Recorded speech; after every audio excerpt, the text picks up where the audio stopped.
अस्सलाम वालेकुम dear students, कैसे हैं आप लोग।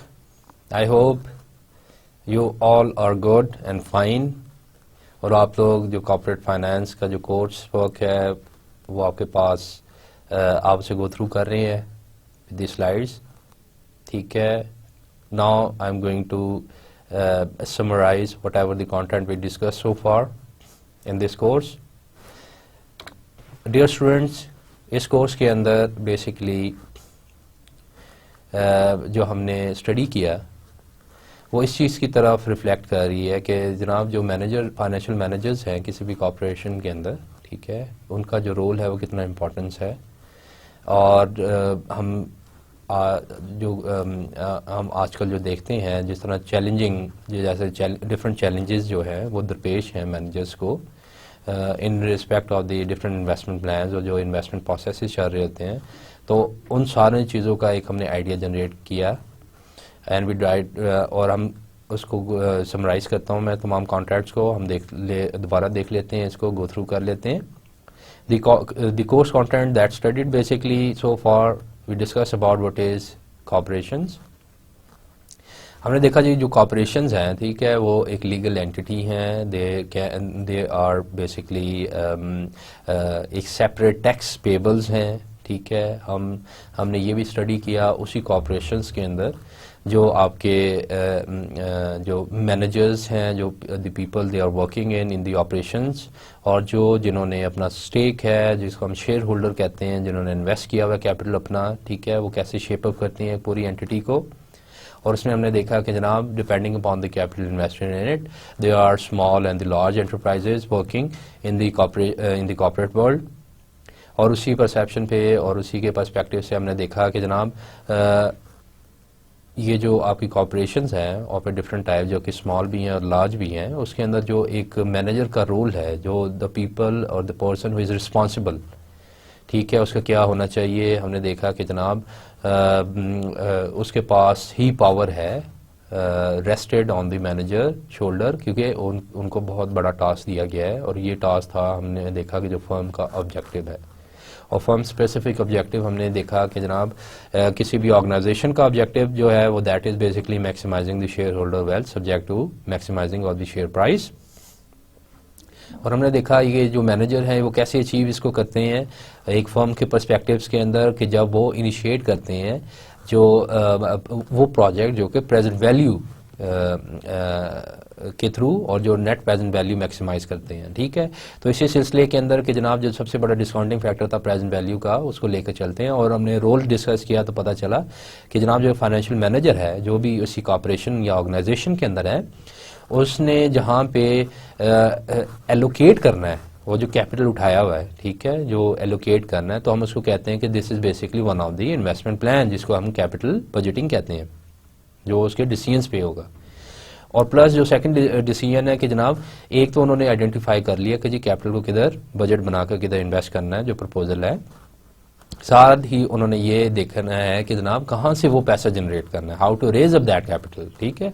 तो ये फाइनेंसिंग डिसीजन के था, तो पता ये चला, हमने ये डिस्कवर किया था, हमने आइडेंटिफाई किया था जो फाइनेंशियल मैनेजर्स हैं उनके जो रोल है that is stick to the both of के जी जिसके अंदर एक कैपिटल बजटिंग डिसीजन भी है और जिसके अंदर आपका फाइनेंसिंग डिसीजन भी है। फिर हमने देखा कि जनाब who are they basically and what basically defines the financial managers.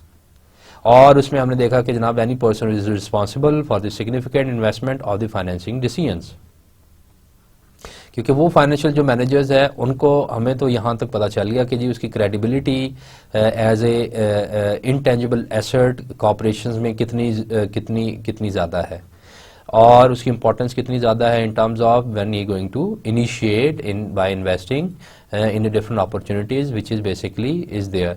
अब उसको इसीलिए उस बंदे की जो स्किल है और जो उसकी जो कॉम्पिटेंसी लेवल है वो भी हमने डिस्कस किया कि जनाब कितना इम्पोर्टेंट है और कहाँ तक होना चाहिए। फिर हमने जनाब उसी के अंदर हमने ये डिस्कस किया कि जनाब जो ओनरशिप है वो किसके पास है और जो पावर है वो किसके पास है, ठीक है। और इसी तरह हम ये डिसाइड करते हैं कि जनाब इन तमाम की, इन दोनों ग्रुप्स की जो ड्यूटीज़ है वो डिफरेंट है, क्योंकि इफ़ यू टॉक, हमने डिस्कस किया था कि जनाब जो मैनेजर्स हैं और जो शेयर होल्डर्स हैं they are under the agreement, specific agreement, और उसी एग्रीमेंट को हमने डिक्टेट किया कि जनाब ये जो है ये एक थीरी से एक्सट्रैक्ट हुई है जिसको हम एजेंसी थीरी कहते हैं, प्रिंसिपल एजेंट थीरी। और उसी ज़मरे में हमने देखा कि जनाब जो प्रिंसिपल है that is the share holders, और जो जनाब उसके एजेंट्स है that is being the managers. और उसी में हमने देखा जो शेयर होल्डर्स हैं if they are the principal, right, so इसका मतलब है जो इलेक्टेड बोर्ड है, जो कि पब्लिक लिमिटेड लार्ज एंटरप्राइजेज है, उसके अंदर जो बोर्ड ऑफ डायरेक्टर्स हैं they are basically the hired elected body. अब उसकी इलेक्टेड बॉडी के अंदर they going to hire the top tier managers जो कि उनके एजेंट हैं। और इसी तरह जो टॉप मैनेजर्स के जो एजेंट हैं that is basically the middle managers. So ये तमाम जो हायरार्की है जो एक ऑपरेशंस की है वो ये चीज़ डिक्टेट करती है, वो एक चीज़ बताती है कि that is somehow the working of the whole organisation, whole company. और फिर उसके बाद हमने देखा कि जनाब अच्छा ये जो कंपनीज है जिसके अंदर हर एक इंसान के, हर एक जो ह्यूमन कैपिटल है उसके जो सेपरेट टास्क हैं, तो ठीक है, तो ये जो फाइनेंशियल मैनेजर है अगर हम इसको एज ए CFO ले लें, चीफ फाइनेंशियल ऑफिसर, तो ये कैसे एज ए मीडिएटर रोल कैसे ये अदा कर रहा है, क्या इसका रोल क्या है, क्या इसका फंक्शंस क्या है। एक तरफ उसकी कैपिटल मार्केट है जो फाइनेंशियल मार्केट है, एक तरफ उसके वो फर्म है। अब जो कैपिटल मार्केट है उसके अंदर शेयर होल्डर्स हैं, वहां से उन्होंने कैपिटल रेज करना है जो के थ्रू जा रहा है फाइनेंशियल मैनेजर के। अब जो फाइनेंशियल मैनेजर है उसके थ्रू जो पैसा गया है उसने वो इन्वेस्ट करना है कहाँ, yes, in manufacturing of different product जो कि कंपनी के अंदर। अब कंपनी में जो पैसा गया है अब यही जो है they are waiting for it, जो फाइनेंशियल मैनेजर है basically they promise the share holder जो कैपिटल मार्केट के अंदर जिन्होंने उनकी कंपनी के अंदर जो उन्होंने स्टेक अपना डाला है, इन्वेस्ट किया है, they are waiting for their reward. अब यही जो प्रॉमिस अमाउंट है जो कि एक प्रॉमिस किया हुआ है फाइनेंशियल मैनेजर ने, व्हाट ही बेसिकली डू जो कि वो जो इसका ऑब्जेक्टिव है वो अचीव करे। और ऑब्जेक्टिव कैसे अचीव होगा कि जो भी अर्निंग्स होगी वो डिविडेंड की सूरत के अंदर they been return back to the share holder. और जो चीज़ है जो बाकी लेफ्ट अलोन अमाउंट है जिसको हम रिटेन करेंगे वो दैट बीन अगेन री invested in the operations of the firm. तो इस सिलसिले के अंदर जो फाइनेंशियल मार्केट है उसके अंदर हम देखते हैं कि जहाँ पे ट्रेड की ज़रूरत होती है जो शेयर्स हैं तो उसको हमने देखा कि जनाब उसके अंदर प्राइमरी मार्केट भी है, सेकेंडरी मार्केट है जिसको हम first hand and second hand traded stocks कहते हैं। तो प्राइमरी मार्केट हमने देखा कि जनाब स्टडी किया तो पता चला कि primary market for the first time जो भी गवर्नमेंट है, बिजनेसेस हैं, they for the first time they basically raise up the capital, ठीक है। और उसके बाद हमने देखा कि जो सेकेंडरी मार्केट है उसके अंदर जो ऑलरेडी एक स्टॉक्स है जो कि एक बायर और सेलर के पास है, ठीक है, दे ट्रेड बिटवीन ईच अदर। तो इसके अंदर जो सेकंड हैंड मार्केट है ये सेकंड हैंड स्टॉक मार्केट है जिसके अंदर जो सेकेंडरी मार्केट है दैट मेक श्योर कि जनाब जो स्टॉक की ऑलरेडी प्राइस जो फ्लक्चुएट कर रही है, ठीक है, उसके अंदर अगर मजीद जो इन्वेस्टर्स ने ट्रेडिंग करनी है that is basically restricted to the investors. फिर हमने देखा कि जनाब इन तमाम चीज़ों को समझने के बाद कि जी कॉपरेशन जो है उसका क्या मैकेनिज्म होना चाहिए, उसमें जो बंदे काम कर रहे हैं उनका सेपरेट रोल कैसा है, उसके बाद हमने स्टडी किया कि जनाब अब उस मैनेजर ने कहीं ना कहीं तो इन्वेस्टमेंट करनी है और उस मैनेजर को पता है कि जनाब रियल जो स्टेट है, ठीक है, जो रियल एसेट है उसके अंदर वो करेगा जो कि टेंजिबल और इंटेंजिबल एसेट्स हैं। So when we talk about by investing, let suppose कि जी हम रेनोवेट कर रहे हैं, कोई ऑफिस बिल्डिंग हायर कर रहे हैं और उसके अंदर अपना कोई फैक्ट्री या बिल्डिंग उसके अंदर इम्प्लांट कर रहे हैं और उसके बाद ऐड कर रहे हैं, तो what ever the investment is, तो हमने देखा कि उस इन्वेस्टमेंट को हमने जज करना है आया कि दैट इज ए गुड और यूजफुल इन्वेस्टमेंट और not in terms of its value, ठीक है। और इस सिलसिले में हमने देखा कि जनाब वाई नॉट के जो एक फ्यूचरिस्टिक बेनिफिट्स है उसका हम आज के डेट के अंदर उसकी हम एक प्राइस चेक कर लें, उसकी एक प्रेजेंट वैल्यू जिसको हम आमतौर पे कहते हैं कि this is the present value which basically the dollar today is worth more than the dollar tomorrow. कि जनाब जो भी एक डॉलर है, मतलब लेट सपोज कोई भी अमाउंट आपने इन्वेस्ट की है वो आज अगर आप जो करेंगे उसकी वर्थ ज़्यादा होगी जो कल की निस्बत। तो इस सिचुएशन के अंदर ऑब्वियसली जो भी एक पे ऑफ उन कॉर्पोरेशंस को या फाइनेंशियल मैनेजर्स को एक सर्टेन टाइम पीरियड के बाद मिल रहा है, इन फ्यूचर टाइम पीरियड मिल रहा है, ठीक है, तो वो जो है उसकी वर्थ आप प्रेजेंट वैल्यू जब उसकी फाइंड करते हैं तो आइडिया हो जाता है कि वो जो अमाउंट है वो किसके इक्वल है, किस अमाउंट के इक्वल है आज के दिन। तो ये जो है ये प्रेजेंट वैल्यू जो टाइम वैल्यू मनी है उस कॉन्सेप्ट से हम लेते हुए कोई भी जब इन्वेस्टमेंट करता है फाइनेंशियल मैनेजर, तो हमने देखा कि जी वो कैसे इसको अप्लाई करता है। फिर हमने देखा कि जनाब उसको तो उसने डिस्काउंट कर लिया और उसकी प्रेजेंट वैल्यू फाइंड कर ली। अब इस प्रेजेंट वैल्यू के बाद आपने क्या उसके अंदर से चीज़ जो निकालनी है, that is basically net contribution की चीज़ के अंदर मेरा मुनाफा कितना है, आया कि इसके अंदर मुझे कोई अर्निंग्स आई है कि नहीं आई। तो वो जो है उसके बेसिस पे आपने जनाब नेट प्रेजेंट वैल्यू फाइंड की। नेट प्रेजेंट वैल्यू जो कि डिफरेंस है आपके इनिशियल आउटले का और आपके जो फ्यूचरिस्टिक बेनिफिट्स हैं। तो let it be for the 1 year, तो उसके अंदर हमने देखा कि 1 साल पे हम रहते हुए कंडीशन अप्लाई करते हैं और उसमें जब हम फाइंड करते हैं through the net present value तो आपको आइडिया हो जाता है कि इसकी नेट कंट्रीब्यूशन क्या है। तो इसका रिजेक्शन और एक्सेप्टेंस क्राइटेरिया की तरफ आप चले जाते हो। हमने वो जब डिस्कस किया तो पता चला कि जनाब नेट प्रेजेंट वैल्यू पॉजिटिव अगर होगी तो वो बहुत अच्छा है, एक अच्छा सिग्नल है, एक हेल्दियर सिग्नल है, and that is the only signal which basically detail the term के कंपनी की जो वैल्यू में एडिशन हो रही है। अगर ये नेगेटिव हो जाए एनपीवी तो हम इसको रिजेक्ट कर देते हैं straight away, even though that gives us some profit in the future. क्यों? क्योंकि हमें पता चल जाता है कि जनाब जो भी आपकी कॉस्ट पड़ रही है उस इन्वेस्टमेंट पे, ठीक है, वो ज्यादा है। तो इसी तरह आप फिर एक और रूल को एड्रेस कर रहे हो इसमें, जो कि हम कहते हैं रेट ऑफ रिटर्न को और अपॉर्चुनिटी कॉस्ट को, हम दोनों को कंबाइन करते हैं, मिलाते हैं, उनका कंपैरिजन करते हैं। तो हम कहते हैं कि जनाब ये कैपिटल गेन भी तो है ना। तो जब कैपिटल गेन हम रेट ऑफ रिटर्न पे हम निकालते हैं तो आपको पता चलता है कि जी rate of return must be greater as compare to your opportunity cost of capital, जो भी आपकी अल्टरनेटिव है। तो उस जो अपॉर्चुनिटी कॉस्ट ऑफ कैपिटल है, तो ये एक और हमने देखा कि रूल हमें मिल जाता है कि जनाब अगर आपका रेट ऑफ रिटर्न ज्यादा है आपकी अपॉर्चुनिटी कॉस्ट ऑफ कैपिटल से, so you can easily go through with the process और इन्वेस्टमेंट आप कर सकते हैं इसमें। तो ये भी हमने अपनी अंडरस्टैंडिंग डेवलप की। फिर हमने देखा कि जो आपके नेट प्रेजेंट वैल्यू रूल है जो ठीक है, और जो रेट ऑफ रिटर्न का रूल है वो कैसे आपके फ्यूचरिस्टिक प्रोस्पेक्ट्स पे जो आपके हेल्दियर है वो अप्लाई होता है और एड्रेस होता है। इसके बाद जनाब हमने देखा कि जो अपॉर्चुनिटी कॉस्ट ऑफ कैपिटल क्या है। हमने देखा कि जनाब जो कॉस्ट ऑफ कैपिटल है आपका, जो अपॉर्चुनिटी कॉस्ट ऑफ कैपिटल है, जो कि हर्डल रेट भी हमने कहा, that become our discount rate in discounting whatever the investment we are going to pursue in the near future।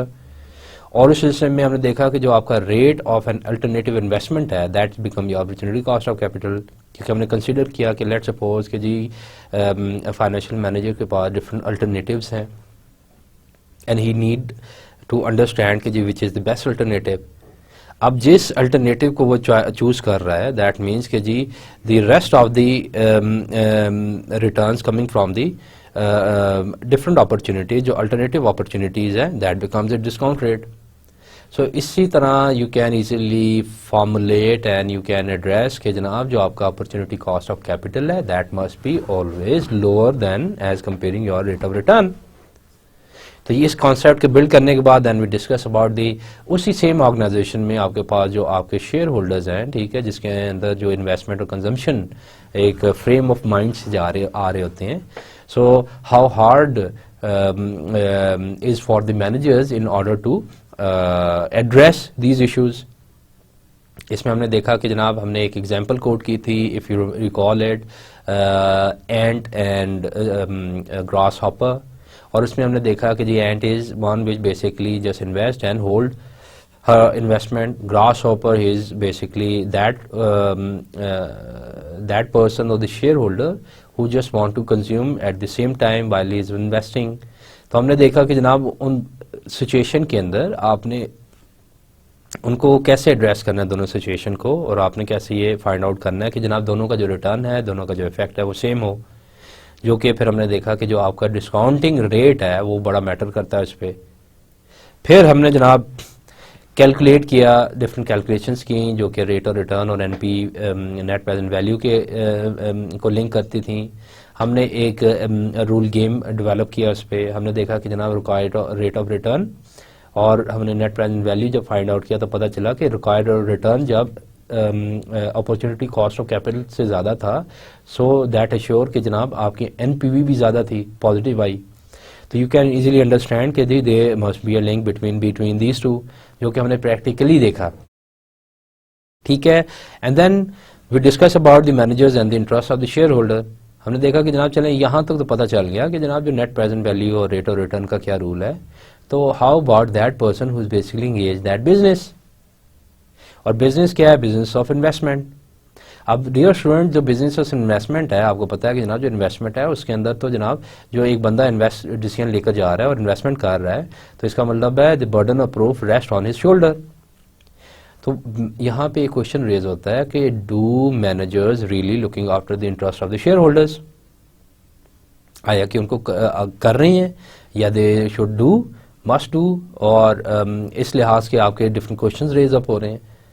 तो फिर इसमें यही है कि जनाब जो शेयर होल्डर, हमने देखा कि जनाब शेयर होल्डर ये एड्रेस कर रहे हैं कि जनाब they got to make it sure कि जो मैनेजर्स हैं वो काम कर रहे हैं कि नहीं। ये वही एजेंसी प्रॉब्लम थ्योरी है, एजेंट और प्रिंसिपल जिसको थ्योरी कहते हैं। और इसी सिलसिले में हमने देखा कि मैनेजर के पास सिर्फ एक ही फंडामेंटल स्टडी रिजल्ट है, जो हमने इसके रिजल्ट निकाला कि जनाब आपको किसी भी सूरत के अंदर जो आपकी फर्म की वैल्यू है उसको बढ़ाना है, उसके लिए आपको जो प्रेजेंट एनपीवी रूल है या जो रेट ऑफ रिटर्न रूल है उसको फॉलो करना है।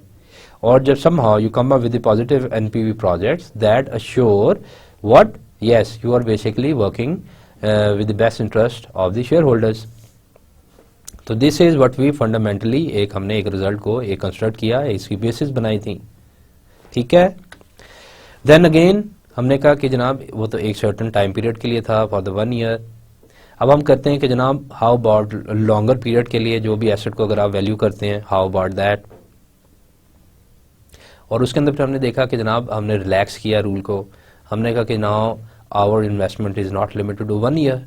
हमने कहा कि जनाब we are now looking forward for respective years.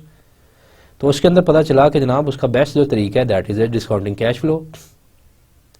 और जो डिस्काउंटिंग कैश फ्लो है फिर हमने उसकी अंडरस्टैंडिंग डेवलप की, that gives U A dollar present value of the dollar, a single dollar invested, ठीक है। और वो जो फ्यूचर प्राइस थी उसकी हमने प्रेजेंट वैल्यू फाइंड कर दी कि अगर if we somehow invested a dollar, getting a dollar, ठीक है, in some future time period, तो जनाब उसका एक्चुअल प्रेजेंट वैल्यू क्या बनेगी। तो फिर हमने उसी तौर पे देखा कि जनाब इसका मतलब है अगर आपका जो डिस्काउंटिंग कैश फ्लो है और जो उसका डिस्काउंटिंग फैक्टर आप दूसरे इस नाम में आप देख लो कि अगर जो डिस्काउंटिंग फैक्टर हमने जब निकाला तो फाइंड आउट किया कि जो पहले साल का है, ठीक है, उसकी वर्थ ज़्यादा है as compare to respective years जो फ्यूचर में आपको मिल रहा है। तो इसी तरह आपको ये रूल ऑफ लॉ पता चल जाता है कि इसको जब हमने अंडरस्टैंड किया कि जो इन्वेस्टर्स है वो भी तो चाह रहा होता है कि जनाब मुझे जो पहले साल का जो गेन है सेकंड साल में ज़्यादा हो, जो कंपाउंडिंग इंटरेस्ट है, और फिर थर्ड में भी ज़्यादा हो, फोर्थ में ज़्यादा हो। तो इसी सिलसिले के अंदर दैट इक्वेट्स द इक्वेशन। तो इसी तरह जो प्रेजेंट वैल्यू कैलकुलेशंस हैं फिर हमने वो देखी और उसके शॉर्टकट्स देखे, क्योंकि हमने देखा कि जो मैनेजर्स हैं they are basically are in the continuous process of evaluation the projects और those opportunities who basically expected to generate the addition और net contribution to the overall corporation. तो इस सिचुएशन के अंदर जनाब हमने देखा कि जनाब उनका एक जो वर्कलोड है उसको थोड़ा बहुत कम किया जाए, और उस कम करने के लिए जो स्टैटिस्टिशियंस है, मैथमेटिशियंस है, they come forward with the shortcuts. और ये shortcuts are very good, very useful, क्योंकि डिफरेंट सॉफ्टवेयर भी है, टेक्नोलॉजीज भी हैं। सो दैट एग्जैक्टली उसके हमने पे जब देखा वी फाइंड आउट कि जो मैनेजर्स के लिए तो बड़ा ये ज़रूरी है कि जनाब उन शॉर्टकट्स को भी वो यूज़ कर सकते हैं और करना चाहिए। जिसके अंदर फिर देखा कि लेट्स से अगर किसी ने कहीं इन्वेस्टमेंट की है और उसको कोई फिक्स पेमेंट चाहिए तो फिर उस पर कौन सा रूल ऑफ लॉ अप्लाई होता है। तो हमने देखा कि जनाब उसको अगर वो फिक्स पेमेंट्स आ रही हैं और करनी है और उसने उसकी देखनी है कि जी आया कि इस इन्वेस्टमेंट को कोई फ़ायदा भी है, तो we go for the annuity formula. फिर हमने देखा कि जी ऐसे भी एग्जांपल्स थी जहाँ पे आपको जो कैश पेमेंट्स हैं, जो आपको पे ऑफ्स हैं, वो आपको फॉर एवर मिल रही हैं, there is no time limit given. So इस जुमरे के अंदर फिर आप कौन सा अप्लाई करोगे फार्मूला, तो you go to find out the perpetuity formula. तो इसी सिचुएशन के अंदर फिर हमने न्यूमेरिकल वैल्यूज़ और एग्जांपल्स को भी देखा। हमने देखा कि जी लेट सपोज एक इंडिविजुअल है, वो अगर कार लीज पे लेता है तो उसको इन्वेस्टमेंट जो एक्चुअल अमाउंट कितनी पड़ेगी, कितनी कॉस्ट पड़ेगी। इसी तरह एक बंदा है जो कि मॉर्गेज है, तो उसका जो घर है वो कितनी कीमत पे पड़ेगा। So these are the calculation जो हमने प्रैक्टिकली उसकी इम्प्लीकेशंस देखी, ठीक है। Then dear student we move on how to value the common stock. अब चूंकि हमने रिलैक्स कर दिया था, हमने कहा कि जी 1 साल के बाद इसको लॉन्गर एसेट की तरफ आ जाए, तो वाई नॉट हम कैपिटल मार्केट की तरफ देखते हैं। तो हमें पता चलता है कि जो फाइनेंशियल मैनेजर्स है while they are interested to invest the capital market, वो तो 1 साल 2 साल या 4 साल की बात नहीं करते, वो तो एक लॉन्गर वर्जन की बात कर रहे हैं। सो दैट मीन्स कि जी you got to value the common stock, जो भी एक लिस्टेड कंपनी है। सो इस सिचुएशन के अंदर हमने देखा कि जी how much that is important in terms of valuing that common stock. फिर हमने देखा जनाब कैपिटल मार्केट्स को कैसे वैल्यू कर रही है, उसकी क्या प्राइसिंग कर रही है, क्योंकि जब हमने देखा कि डिफरेंट इसके अर्निंग मेजरमेंट्स हैं, इसके डिफरेंट जो है इसको, तो उस पर कैसे इफेक्ट होता है ये, इसके फ्यूचर पे ऑफ्स क्या है, इसके डिविडेंड्स क्या है, इसकी अर्निंग्स क्या है, ठीक है। तो सारे को हम कैसे कंबाइन कर सकते हैं। फिर हमने देखा कि यार डिस्काउंटिंग कैश फ्लो ही इस सारे पे अप्लाई होता है, क्योंकि obviously you are interested to find out the present value of those earnings that promise by that stock. तो फिर उसके मुताबिक हम उसी को एक फार्मूले को, जो डिस्काउंटिंग है फार्मूला, आप उसके थ्रू चलते हो और you start valuing that common stock. फिर then we try to evaluate कि जनाब आपके जो ये अर्निंग रेशियोज है, अर्निंग फिगर्स हैं, जिसके अंदर ये आपकी डिविडेंड यील्ड है, ये क्या आपको इन्फॉर्मेशन दे रही है। फिर हमने इसको फाइंड किया कि जनाब ठीक है, जो डिविडेंड्स है उसको डिस्काउंट करेंगे, जो भी उसकी प्राइस होगी उस पर, तो आपको ये कैपिटलाइजेशन रेट दे देगा। उसी के बाद हमें पता चला कि जो इन्वेस्टर्स के लिए, फाइनेंशियल मैनेजर्स के लिए कितना ज़रूरी है कि ये वो अर्निंग फिगर्स जो आपकी अर्निंग पर शेयर्स है, रिटर्न ऑन इक्विटी है, फिर उसके बाद आपके रिटर्न ऑन इन्वेस्टमेंट है, इसी तरह आपकी प्राइस टू अर्निंग रेशियो है, ये सारी कितनी क्यों इंपॉर्टेंट है और ये क्या सिग्नल आपको दे रही हैं, और ये आपके क्या कैपिटल स्ट्रक्चर के अंदर या डिविडेंड पॉलिसी के अंदर या फिर आपके जो एक वर्थ है कॉमन स्टॉक को वैल्यू करने में कैसे मदद देती हैं। सो उसके मुताबिक हमने देखा कि जनाब कोई भी ऐसी स्टॉक जिसके अंदर ग्रोथ अपॉर्चुनिटी होगी, ठीक है, अगर वो ग्रोइंग स्टॉक है, इंडस्ट्री है, तो उसकी जो ग्रोथ फैक्टर है उसको कैसे हमने एक्यूमुलेट करना है, कैसे कैलकुलेट करना है, कैसे हमने इसको एडजस्ट करना है अपनी कैलकुलेशंस के अंदर। फिर हमने देखा कि जो वाई नॉट अगर हम एक ग्रोथ स्टॉक को उठा लें और एक नॉन ग्रोथ कंपनी को उठा लें, तो उसको कैलकुलेशंस करेंगे तो फिर आपको आइडिया हो जाएगा कि जी इसकी present value of growth opportunities क्या है। और फिर हम ये देखेंगे कि अगर ये ग्रोथ अपॉर्चुनिटी रखता है तो साइमल्टेनियसली उसका जो इफेक्ट है उसकी शेयर प्राइस पे भी कैसे पड़ा है। Then obviously we move on and further discover कि जनाब बताइए फ्री कैश फ्लो और प्रेजेंट वैल्यू के दरमियान क्या लिंकेज है। हमने इसकी थ्योरेटिकल बेसिस डेवलप की। हमने देखा कि जो फ्री कैश फ्लो है वो कंपनी क्यों इंटरेस्टेड होती है इसको, इस पर कैलकुलेशंस करने के लिए, इसकी प्रैक्टिकल इम्प्लीकेशन हमने देखी है और पता चला कि जनाब that is quite useful indicator whenever you going to discount the futuristic pay off of any company, क्योंकि वो कोई भी इन्वेस्टमेंट करने जा रहा है तो उसके लिए तो बड़ा ज़रूरी है वो करना। फिर हमने देखा कि जनाब जो नेट प्रेजेंट क्राइटेरिया है, value criteria, that is very good, क्योंकि वो आपको नेट कंट्रीब्यूशन बता रही है, कंपनी की इन्वेस्टमेंट स्ट्रेटजीज बता रही है, और इसी के थ्रू आपको आइडिया होता है कि जनाब क्योंकि यू आर डिस्काउंटिंग इट। अभी हमने डिस्काउंट फैक्टर को नहीं टच किया, सिर्फ एक हमने हल्का फुल्का उसको देखा है, ठीक है, उसकी भी एक अंडरस्टैंडिंग आगे जाकर हमने चेक की। तो फिलहाल यहाँ तक हमने ये डेवलप किया जो आइडिया कि जो नेट प्रेजेंट वैल्यू है उसकी क्या वर्थ है, उसकी क्या क्रेडिबिलिटी है, और जो भी उसके जो कंपेटिटर्स हैं जो काम कर रहे हैं, ठीक है, उसका क्या रोल है, जिसके अंदर हमने देखा कि जी पे बैक पीरियड क्या है। हमने देखा जो पे बैक पीरियड है उसमें बहुत से जो इनिशियल आपके जिसको आमतौर पे कहते हैं कि जी एक आपकी जो स्क्रीनिंग प्रोसेस है उसमें जो भी आपकी अपॉर्चुनिटीज़ ऑन प्रोजेक्ट्स गिवन होते हैं, मैनेजर्स पहले पे बैक रूल, पे बैक पीरियड जो रूल है, ठीक है, वो अप्लाई करते हैं कि जनाब अगर हमारे 1000 इन्वेस्टमेंट मिलियंस डॉलर्स की इन्वेस्टमेंट है तो कितनी जल्दी हम ये रिकवर कर पाएंगे, और जब जितनी जल्दी ये रिकवर कर पाएंगे, लेट्स से 2 और 3 years, दैट बिकम्स कि जनाब इसके उसके मुताबिक वो डिसीजन लेते हैं। फिर हमने उसकी लिमिटेशन देखी, पिटफॉल्स देखे कि जनाब वो तो डिस्काउंटिंग कर ही नहीं रहा उसको, और जो भी फ्यूचरिस्टिक बेनिफिट्स हैं जो कि कैश फ्लो आपको पे बैक पीरियड के बाद मिलेंगे, ठीक है, वो आप उसको कंसिडर नहीं कर रहे। So they are few flaws in that as well, जो कि हमने एनपीवी नेट प्रेजेंट वैल्यू के अंदर देखा कि ऐसा नहीं था। फिर जनाब हमने देखा कि बुक रेट ऑफ रिटर्न को कैलकुलेट किया जाए, उसमें हमने देखा कि जो भी एक बुक में इनकम एक जनरेट हो रही है जो कि कैलकुलेटेड है, उसको हम टोटल एसेट वैल्यू से हमने इसको डिवाइड किया और उसमें देखा कि आया कि इसके अंदर फ्लॉस क्या है। तो आइडिया ये हुआ कि जनाब ये तो एक अकाउंटेंट का है जिसके अंदर बहुत से जो कैपिटल एक्सपेंडिचर्स हैं, बहुत से ऐसे जो सिंपल एक्सपेंसेस हैं आपके जो कॉस्ट के अंदर आ जाते हैं। तो अगेन दैट कन्फ्यूजेज इट, और उसके अंदर अगेन उसकी लिमिटेशंस थी। फिर हमने डिस्कस किया कि इंटरनल रेट ऑफ रिटर्न क्या होता है, जो कि मोस्ट प्रोफाउंडेड ऑफ ऑल और अबव ऑफ ऑल। तो उसके अंदर हमने इसका कनेक्शन और कनेक्टिविटी देखा कि नेट प्रेजेंट वैल्यू के साथ, और इसमें हमने कंसीडर किया कि जनाब ये जो इंटरनल रेट ऑफ रिटर्न है इसका कॉन्सेप्ट क्या है। अगर इसको हम इसको इक्वेट कर दें NPV get is equal to 0, so that become the actual internal rate of the project. फिर हमने प्रॉफिटेबिलिटी इंडेक्स को देखा और इसमें देखा कि जो भी ऑलरेडी एक एनपीवी जो नेट प्रेजेंट वैल्यू जो फाइंड की है, ठीक है, दो रिस्पेक्टिव, तो उसके मुताबिक हम उसकी प्रॉफिट इनकम से अगर हम उसे डिवाइड कर दें तो that shows basically the profitability index. फिर उसके बाद हमने देखा कि इंटरनल रेट ऑफ रिटर्न जो कि बड़ा ज़बरदस्त किस्म का closest to net present value है, क्योंकि वहीं से एक्सट्रैक्टेड है। क्योंकि अगर आप एनपीवी 0 कर लेंगे तो आपको उस प्रोजेक्ट का पता चल जाएगा इसका actual internal rate of return क्या है। लेकिन हमने देखा कि जनाब ये भी इसकी भी लिमिटेशन है किसी हद तक जाकर आगे, इसके कुछ पिटफॉल्स हैं।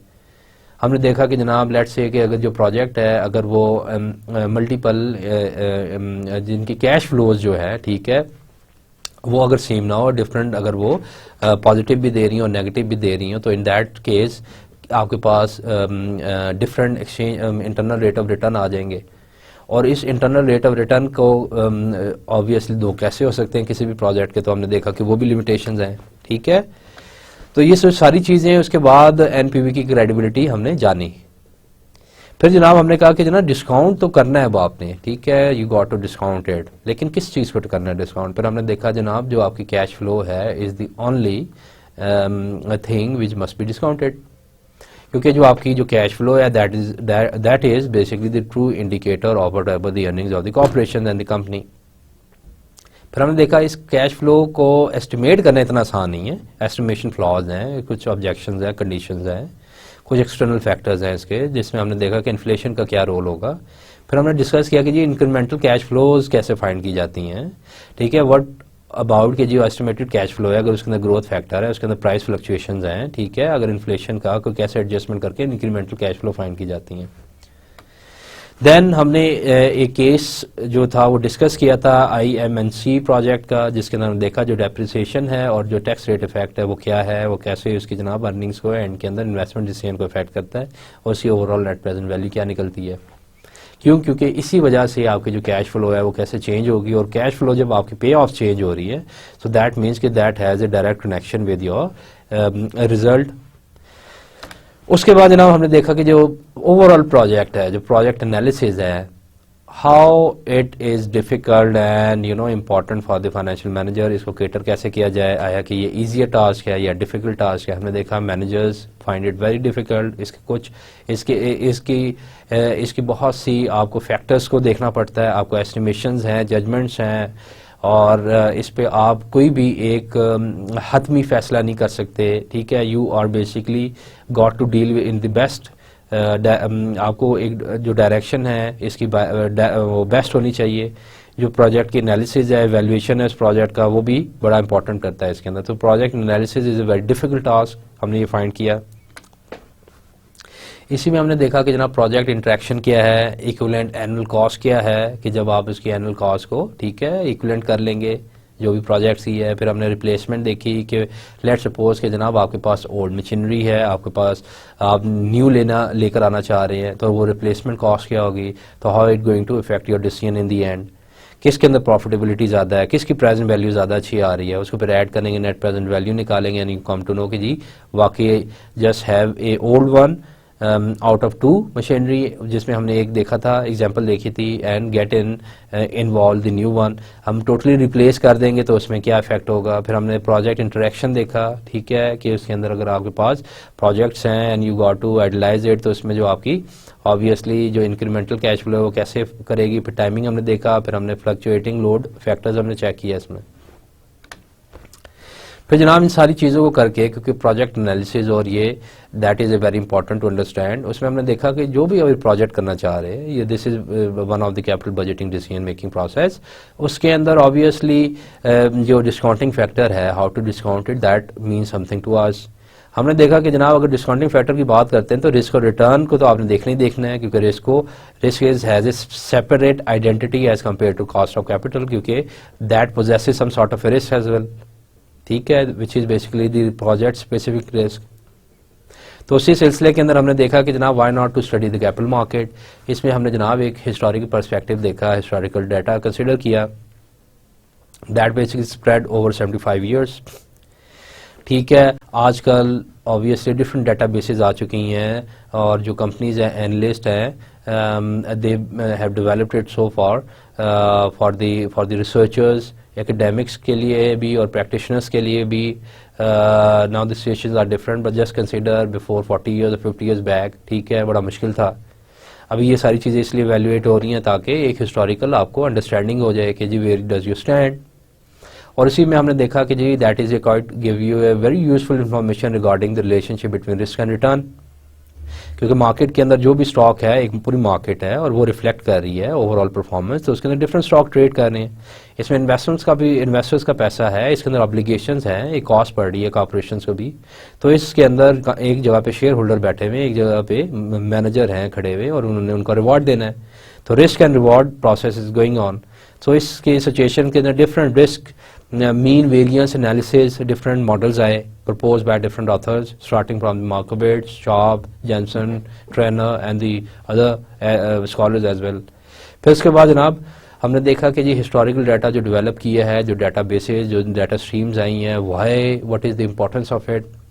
फिर हमने देखा कि जनाब उसके अंदर कि जी yes this is very important in order to understand the whatever the situation is going on in the markets. फिर हमने देखा कि जी मेजरिंग रिस्क बेसिकली किस तरह, why it is important, how to do deal with that, अगर इसकी variability है तो कौन से मेजर्स हैं। फिर हमने स्टैंडर्ड डेविएशन को कंस्ट्रक्ट किया, फिर हमने वेरिएंसेस को चेक किया। फिर हमें पता चला कि जनाब अगर आपने इसमें किसी भी स्टॉक के अंदर इन्वेस्ट करना है तो उसका जो वेरिएबिलिटी एलिमेंट है, उसका जो वेरिएशंस है, ठीक है, जो मेजर ऑफ डिस्पर्शन है बेसिकली द स्टैंडर्ड डेविएशन, वो कितना है, और इससे आपको उसका फ्रॉम द मीन वैल्यू तो आपको आइडिया हो जाता है कि जनाब इसका जो रिस्क फैक्टर है वो कितना है, how risky the investment is. Then we discuss about कि जनाब ये अगर जनरली स्पीकिंग जो इन्वेस्टर्स हैं, मैनेजर्स हैं, they don't like to take risks. अब उस सिचुएशन के अंदर हमें पता है कि जो capital market is a riskier venue, और उसी के अंदर फिर जब ये कंसिडर किया तो फिर पता चला कि जो मार्केट ने एक रिवॉर्ड रखा हुआ है जिसको हम आमतौर पर मार्केट प्रीमियम कहते हैं। The reward basically जो कि required by the investors, so this is how they get from and they start their journey from the risk-free securities and they entered into the riskier part of the investment world जो कि capital market है, लेकिन they make it as similar to the risk-free security क्योंकि they basically compensated out from the risk premium which is given by the market or promised by the market or should be promised by the market।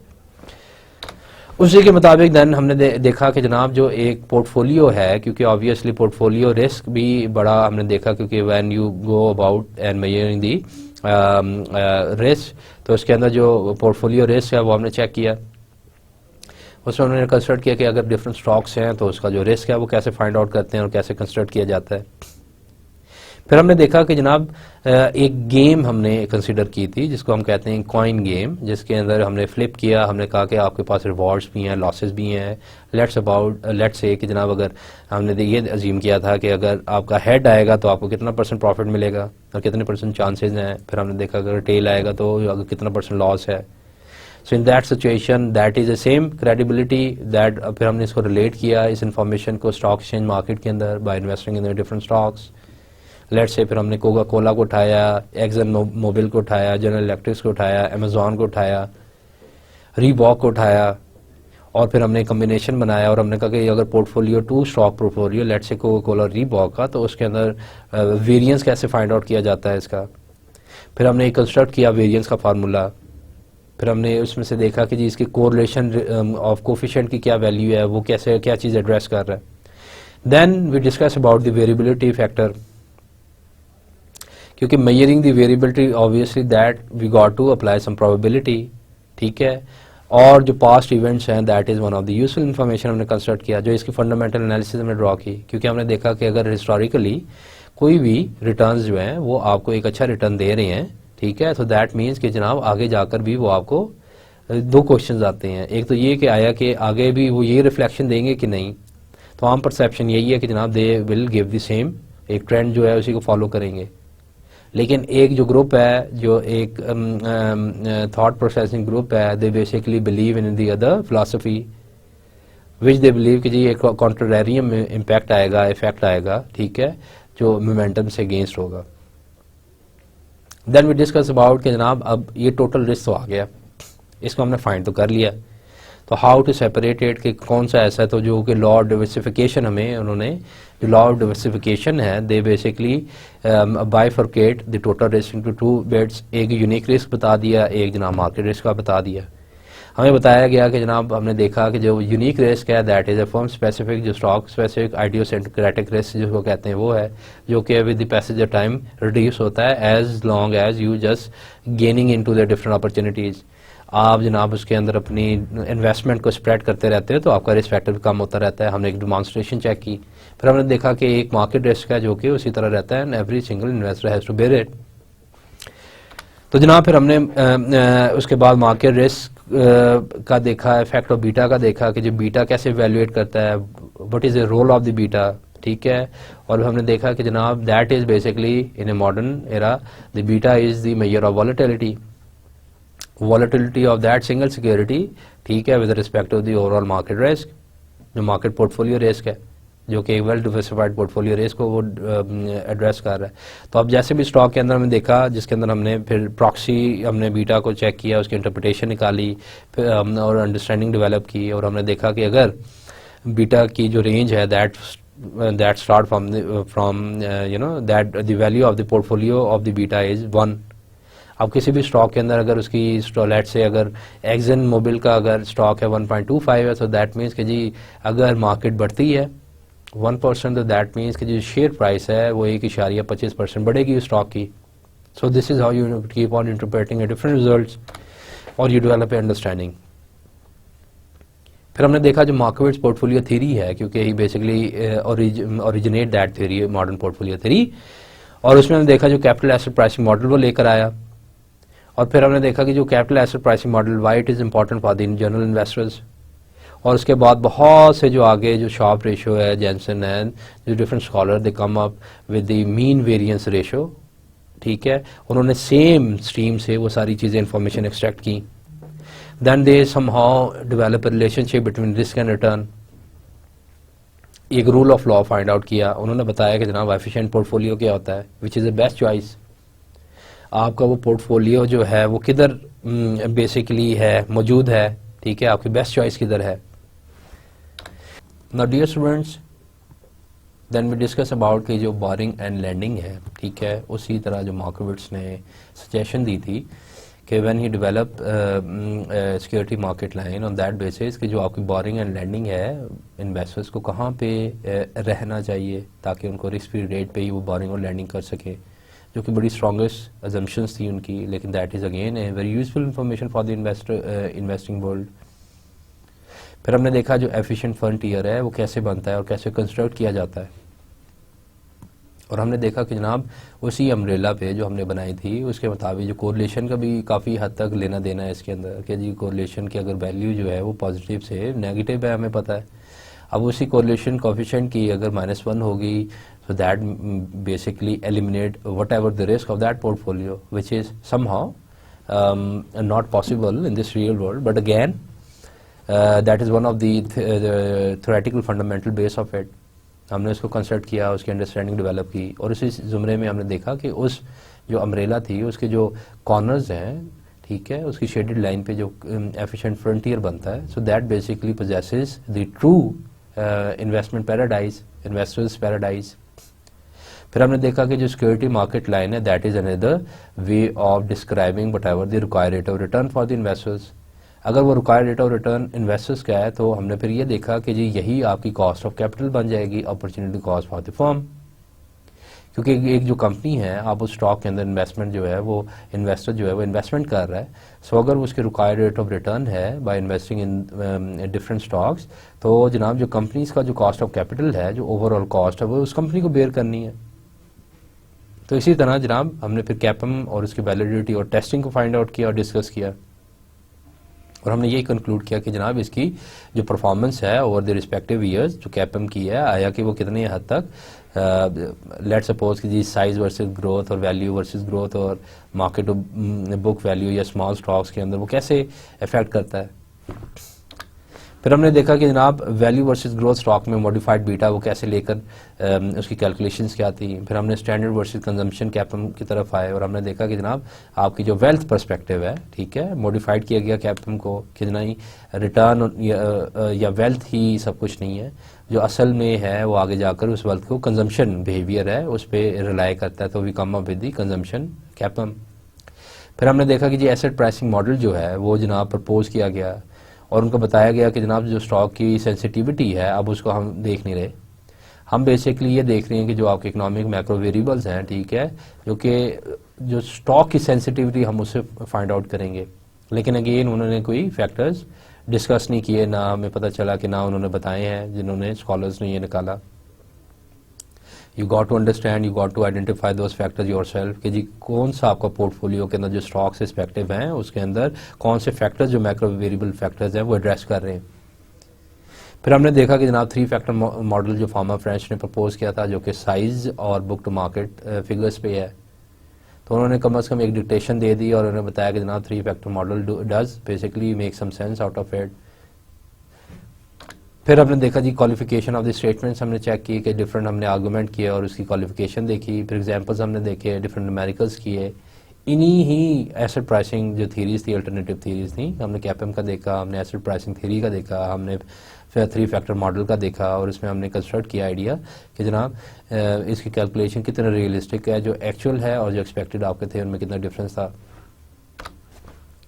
Then dear student, we discuss about the company और projects cost of capital.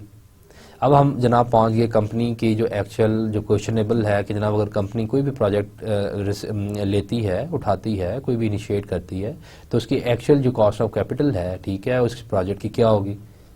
फिर हमने discuss किया कि जनाब late से कोई भी company है वो डोमेस्टिकली इन्वेस्ट कर रही है, तो उसका जो भी प्रोजेक्ट अगर वो डोमेस्टिकली अटेन कर रही है तो ही गॉट टू कंसीडर कि जनाब उसका जो रिस्क फैक्टर है, ठीक है, वो किसी ऐसे प्रोजेक्ट सिमिलर प्रोजेक्ट को उठाए जिसका रिस्क फैक्टर सेम हो। अगर उसका रिस्क फैक्टर सेम होगा उसके कॉस्ट ऑफ कैपिटल पे, तो वही उसका डिस्काउंटिंग फैक्टर बन जाएगा, क्योंकि basically is initiating in that industry in the domestically. What if कि जनाब अगर वही जो कंपनी है वो अब्रॉड के अंदर, बाहर के अंदर जाके किसी अक्रॉस द बॉर्डर वो इन्वेस्ट कर रही है, तो obviously got to consider the international risk. So in that जो similarity of the risk factor है वो बड़ा काउंट करता है, और इसी भी बेसिस पे हमने रूल ऑफ थंब भी ड्रॉ किया। फिर जनाब बीटा एज ए प्रॉक्सी हमने चेक किया कि जी बीटा को आप एज ए प्रॉक्सी बना सकते हैं। लेट्स से कि जी जो भी आपके पास हिस्टोरिक है बीटा की जो वैल्यू है, आया कि आपने जो related in the coming years, let's say after 1 decade, आप उसको एज ए प्रॉक्सी बना सकते हो प्रीवियस फिगर्स को। हमने फिर कुछ एग्जांपल्स कोट की, हमने एक्सन मोबिल देखा, हमने जनरल मोटर्स देखा, डेल कंप्यूटर्स देखा और इंडस्ट्री के हमने चेक किया। Then we try to discuss about कि जी अच्छा अगर हम कॉस्ट ऑफ कैपिटल की बात करें तो why not we start discussing the capital structure, जो कि वो जो कैपिटल के बारे में है। अब उसमें हमें पता है कि जी asset that is basically having a combination of debt and equity in it, और उसी सिचुएशन के अंदर हमने कहा कि we try to develop a perfect pitch out of it कि जी how should they be linked with each other. फिर हमने capital structure and cost of capital की तरफ देखा। फिर हमने मेजर किया how to measure the cost of equity, क्योंकि हमने ये जब देखा कि जनाब जो आपकी एसेट है, ठीक है, उसके अंदर जो कॉस्ट आपकी फाइंड आउट हुई that is basically combination of whatever the debt proportion and whatever the proportion of the equity net with their respective returns. फिर हमने ये चेक किया कि जनाब अगर ये कॉस्ट ऑफ कैपिटल है कंपनी का, तो we can easily find out कि what is exactly the cost of the equity, और उसी इक्विटी के मुताबिक अगर हमारे पास रिस्पेक्टिव फिगर्स हैं तो we can easily generate it. हमने जनरेट किया, लेकिन हमने ये चेक किया कि जब एक कॉस्ट जो है, जब हमने डेट को देखा, ठीक है, वो इंक्रीज है, इनहेंस किया गया, और जब इक्विटी के अंदर हमने कॉमन स्टॉक होल्डर्स का देखा कि उन्होंने रीपरचेज जब शेयर किए, तो उसकी वजह से एक एक्स्ट्रा बिट ऑफ बर्डन जो है वो उन पे आया, और जिसकी वजह से उन्होंने they start demanding A more return, और रिटर्न भी इंक्रीज हुआ। So that is a reflection कि जी लीवरेज की वजह से जो कंपनी की जो कॉस्ट ऑफ कैपिटल है वो इंक्रीज हो जाती है। So that why the investor they demand more return out of it. फिर दैन जनाब हमने ये डेवलप किया कि जनाब जो आपका कैपिटल स्ट्रक्चर है और डिस्काउंट रेट है उसके दरमियान लिंक किया है। How we can equate the cost of capital similar to the discount rate of a specific project। और इसी के मुताबिक हमने कहा कि व्हाट इफ कि जनाब जो भी आपके प्रोजेक्ट है that have some international standing, तो उसका जो international discount rate, international risk है वो क्या होना चाहिए। फिर हमने देखा अगर प्रॉक्सी, अगर बीटा की वैल्यू नहीं है आपके पास, तो what becomes actually the discount rate, how to evaluate that. Then we go through with these examples of asset and beta and फिर certainty equivalent cash flows हमने उसकी भी example हमने दी with reference to the discounting cash flows and the risk। Then we understand कि जनाब ये discounting जो cash flow है obviously that is not reliable in every single investment plans। अब कुछ ऐसे भी इन्वेस्टमेंट प्लान्स हैं लेट्स से कि जो कि आपके छोटी जो एक जो शॉर्ट एडिशन एडिड इंफॉर्मेशन होती हैं आपके एक रिस्पेक्टिव बड़े इन्वेस्टमेंट प्लान के अंदर। फिर हमने कहा कि जनाब हर एक जो इन्वेस्टमेंट प्लान को डिस्काउंटिंग कैश फ्लो मेथड से नहीं कर सकते। You got to understand the credibility और net present value. Net present value तो है लेकिन डिस्काउंटिंग कैश फ्लो जो है हर जगह पे आप अप्लाई नहीं कर सकते। और उसी सिचुएशन में हमने देखा कि मार्केट भी तो एक वैल्यूएबल इन्फॉर्मेशन आपके लिए लेकर आ रही है, जो कि different forces they act together in order to evaluate the product. तो उसी सिलसिले में why not to consult the market. तो हमें पता चला कि जो मार्केट की इंपॉर्टेंस है हाउ गुड इट इज़। ठीक है, फिर हमने देखा कि जनाब एक केस डिस्कस किया। लेट्स द केस हमने डिस्कस किया केस ऑफ डिपार्टमेंटल स्टोर। और उस डिपार्टमेंटल स्टोर का ये हमने देखा कि जनाब अगर आप इन्वेस्ट करते हैं, कोई आप ज़मीन लेते हैं कहीं रियल एस्टेट के अंदर और वहाँ पे आप उसको हायर करते हैं कि उसको जब ऑपरेशनलाइज कर लेंगे तो कितना बेनिफिट है, या आप इसको रेंट आउट करेंगे कितना बेनिफिट है। फिर हमने देखा कम्बिनेशन के जनाब उसका जो रेंट चार्जेज है when it reaches that point where it exceed from the income generated out of it. तो आपने देखा कि जो कॉन्स्टेंट इनकम जो आपको मिल रही थी और जो रेंट चार्ज हो रहा था जब वो एक्सीड किया तो that is not useful for you. तो हमने यहाँ से लिमिट लगाई कि जी ये इकोनॉमिक वैल्यू है, उसकी इकोनॉमिक लाइफ है उस स्टोर की। एंड आफ्टर दैट स्टोर और that vicinity can be use for the other reasons. फिर हमने देखा कि जनाब चलें ये तो एक डिपार्टमेंट स्टोर है जहाँ पे एक रियल एस्टेट है, द मार्केट है। व्हाट अबाउट दैट स्टॉक जिसकी जो कि मार्केट के अंदर कमोडिटी है, ठीक है, उसकी फ्यूचरिस्टिक वैल्यू कैसे फाइंड करेंगे। So that basically again tells us how to price that commodity जो गोल्ड की है। ठीक है, और फिर हमने इसी तरह इसी रिफ्लेक्शन के अंदर गोल्ड माइन की एक एग्जांपल देखी। हमने देखा कि जनाब one of the investor he want to invest in the gold mine और obviously that is a heavier investment. फिर उन्होंने देखा कि जी प्राइसेस फ्लक्चुएट भी कर रही हैं और आया कि हम इसको अप्लाई कर सकते हैं गोल्ड माइन की गोल्ड प्राइस के अंदर, क्योंकि जितनी भी प्रोडक्शन होगी, जितनी भी आउंसेस पर आउंसेस गोल्ड की जो होगी और उसकी कितनी कॉस्ट पड़ रही है इसको। आपके पास नेट प्रेजेंट वैल्यू हमने जज किया कि वो है ही, तो आपने उसमें से इनिशियल जो उसको कॉस्ट पड़ रही है और जो प्रोडक्शन कॉस्ट है उसमें से रेवेन्यू जो निकल रहा है हमने देखा। लेकिन उससे पहले सबसे इंपॉर्टेंट आंसर यही था कि इसकी डिस्काउंटेड फ्यूचर प्राइस क्या होगी। फिर हमने देखा कि जो गोल्ड है वो that is equal to that stock which doesn't produce any futuristic dividends and the bonuses. So that equate के जनाब जो मार्केट है उसने जो ऑलरेडी डिस्काउंट कर दी है गोल्ड की प्राइस की। सो इसी सिचुएशन के अंदर व्हेन यू अप्लाई इट हमने ये देखा कि जनाब situation is easily being resolve through the market conditions. फिर हमने देखा कि इसका एक और भी तरीका है कि व्हाट इफ कि जनाब जो आपके जो क्रेडिट वर्दी बायर्स हैं, राइट, जो आपके बायर्स बैठे हुए हैं आप उसको लेकर चलें और क्योंकि अगर उन्होंने फिक्स पेमेंट कर दिया तो यू कैन डील अकॉर्डिंगली। आप उसकी जो रिस्क फ्री रेट से भी डिस्काउंट कर सकते हैं टोटल प्रोजेक्ट की वैल्यू। फिर आपने देखा कि जी अगर फिक्स प्राइस मार्केट्स हैं, लेट्स से फ्यूचर मार्केट्स हैं, फॉरवर्ड मार्केट्स हैं, that is another problem solving markets जो कि आपकी प्रॉब्लम को सॉल्व कर रही है। फिर हमने देखा forecasting economic rents is basically somehow the competitive advantage अगर है किसी प्रोडक्ट में तो that already address the issue कि जी आप विन विन सिचुएशन में है। So there is no need to find out और discount your futuristic cash flows. So हमने देखा कि जो कैपिटल बजटिंग के पिटफॉल्स हैं वो इसके अंदर हमने डिस्कस किया था। फिर हमने देखा कि जनाब अवॉइडिंग $100 मिलियन मिस्टेक, उसको अवॉइड कैसे किया जाए, क्योंकि that is a huge amount. उसमें हमने देखा कि जनाब लेट सपोज कि जी if you talking about the raw material, जहाँ पे हमने एक कंपनी देखा जो कि रॉ मटेरियल प्राइसेस फ्लक्चुएशंस पे कैसे इफेक्ट करता है, तो हमने देखा एक सिंप्लीफाइड वर्जन। और फिर हमने देखा कि जनाब जो भी एक्सचेंज रेट है उसके हमने जब उसकी स्प्रेड को मजीद स्क्वीज़ किया as compare to the competitors जो भी वो सोच रहे थे, तो हमने उसकी कैलकुलेशन करके देखी कि जनाब अब NPV जो है वो पे क्या इफेक्ट पड़ता है।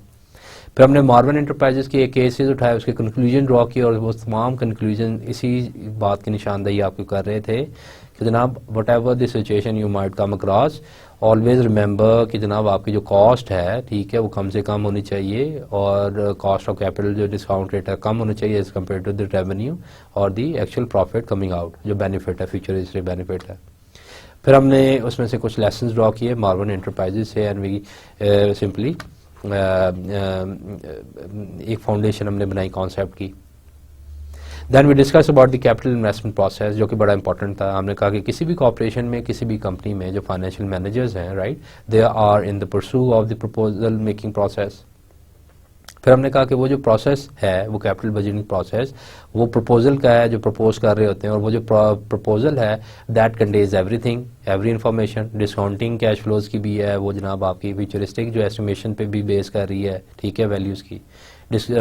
और इन तमाम चीज़ों को लेके वो जब एक हायर्स के पास या टॉप मैनेजमेंट के पास जा रहा है, लेट्स से डिविजनल मैनेजर के पास, now the authorization is rest on his shoulder. क्यों हमने देखा कि जी बहुत सी जो कंपनीज हैं, इंटरनेशनल इंटरप्राइजेज हैं, उन्होंने एक लिमिट लगाई हुई है जिसको हम कहते हैं प्रोजेक्ट सीलिंग, ऑथराइजेशन सीलिंग। और वो सीलिंग इसलिए ताकि एक मॉनिटर एंड चेक बैलेंस करता रखा जाए। तो उसी के मुताबिक जनाब फिर ये भी हमने देखा कि कुछ ऐसी इन्फॉर्मेशन है कि जो कि बड़ी ज़रूरी होती हैं कि जनाब जो स्ट्रेटजीज बना रहे हैं उनके पास पहुँचें। लेकिन अगेन कुछ ऐसे मोटिवेशंस हैं, कुछ ऐसे इश्यूज़ हैं, कुछ ऐसे इंसेंटिव्स इश्यूज़ हैं जो कि ये हर्डल क्रिएट कर रहे हैं डिसीजन मेकिंग प्रोसेस के अंदर। फिर हमने देखा कुछ ऐसे कैलकुलेशंस के अंदर ऑफ बजटिंग एक्सपेंडिचर्स हैं जो कि आप इंक्लूड नहीं करते, जो कि इंक्लूड करना बहुत लाजमी है।